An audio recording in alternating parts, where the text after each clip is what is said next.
I may, we talked about the financial engineer stuff and how like MicroStrategy is the best equity, corporate bond, and volatility option type products. If cycle theory continues, which we don't know, we can only speculate on that, that would put the top in the ballpark of October, November, December 2025, in that rough ballpark. If that happens, at that point, I will be buying puts on the Ethereum ETF, maybe like 1 year plus, like leap puts. I'm in leap calls in MicroStrategy. I'll be in leap puts in Ethereum and maybe the miners too. I think those things are done. They're going to zero. So at that point, I look, I respect the people who sell covered calls. God bless you. We need those people in the market. God bless you. I get it.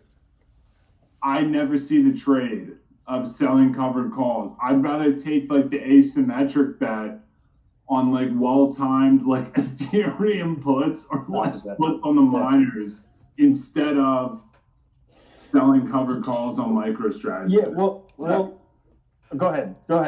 Yeah, I was gonna say, so I was looking for something exactly like that as well. I want Ethereum options approved, and I want to just load up on puts in 2025, and like, I'll be selling covered calls and using the premium to buy puts in Ethereum, but then again, when you talked about the call skew, the long calls are, the price is going up and the puts are going down, right? So then, well, wait a minute. If the fucking puts are so cheap in MicroStrategy, I'm like, should I be buying those? Like, it's kind of tricking me a little bit. Like, what do you think about that?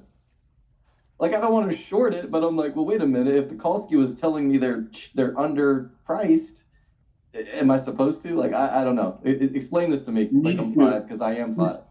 This is a long squeeze.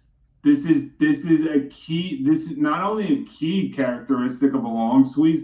This is a necessary characteristic of a long squeeze. In Tesla and NVIDIA, I've run the numbers. I've looked at them. The calls are always much more expensive than the puts, which that information in and of itself doesn't mean that like the puts are a good buy because they're cheap. Okay.